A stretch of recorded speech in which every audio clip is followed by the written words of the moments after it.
En la lección para esta ocasión se llama ángulo de depresión.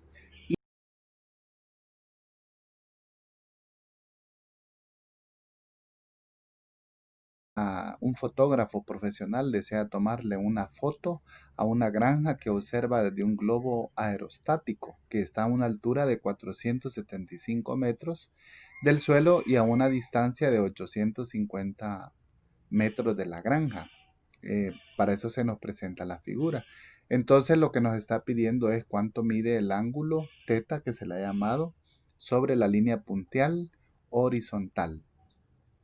Entonces, al revisar la solución de este ejercicio, podemos pensar que la horizontal que nosotros tenemos que ver recto, sin mirar hacia arriba, hacia abajo, siempre va a ser paralela con el suelo. Entonces se le ha llamado a este ángulo teta y las medidas que se han colocado aquí, ¿verdad?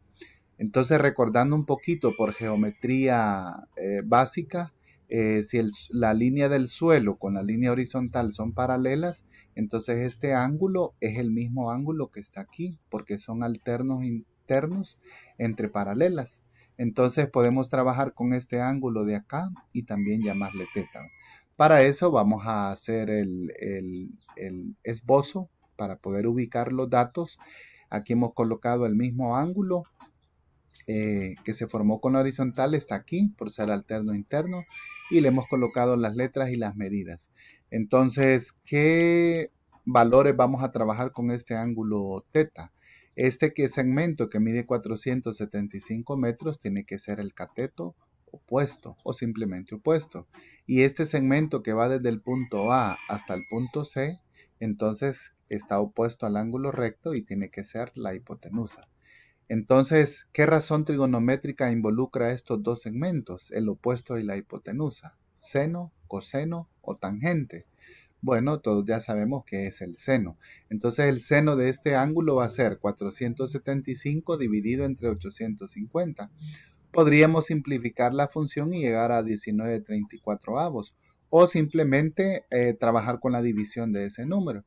Entonces, como lo que nos interesa es un ángulo, se recuerdan de la clase anterior que lo que tenemos que hacer es aplicar la función inversa. Entonces, el ángulo teta va a ser el seno inverso de la división de 475 entre 850. Recordando que en nuestra calculadora ocupamos primero la tecla Shift y luego la función sen, que en pantalla nos aparece seno a la menos 1. Y esta división siempre es recomendable escribirla entre paréntesis para que la calculadora entienda que le va a aplicar seno inverso a la división. Al hacer esto llegamos a la respuesta 33,9744 grados, que lo podríamos dejar simplemente como 34 grados. Ese es el ángulo que tiene cada uno de ellos. Entonces podemos observar cómo este ángulo que se formó con la horizontal al bajar la vista corresponde con este ángulo que se forma en el triángulo y este recibe un nombre especial. En la siguiente definición vamos a aprender de que este ángulo de ver hacia abajo cuando tenemos un objeto recibe el nombre de ángulo de depresión. Y dice la definición que si un observador se encuentra por encima de un objeto, el ángulo que se forma entre la horizontal, imaginaria por supuesto, y la línea de visión del objeto hacia abajo, se le llama ángulo de depresión. Por ejemplo, el ángulo teta que aparece en el dibujo del problema inicial es un ángulo de depresión.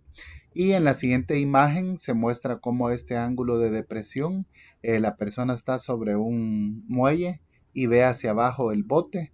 Entonces esos 4 grados son un ángulo de presión que corresponde con este mismo ángulo. O podría ser también que estamos viendo hacia una persona, ¿verdad? Normalmente cuando estamos en una montaña, en un puente, estamos viendo objetos hacia abajo, como en la ilustración inicial de quien está en la puerta del diablo.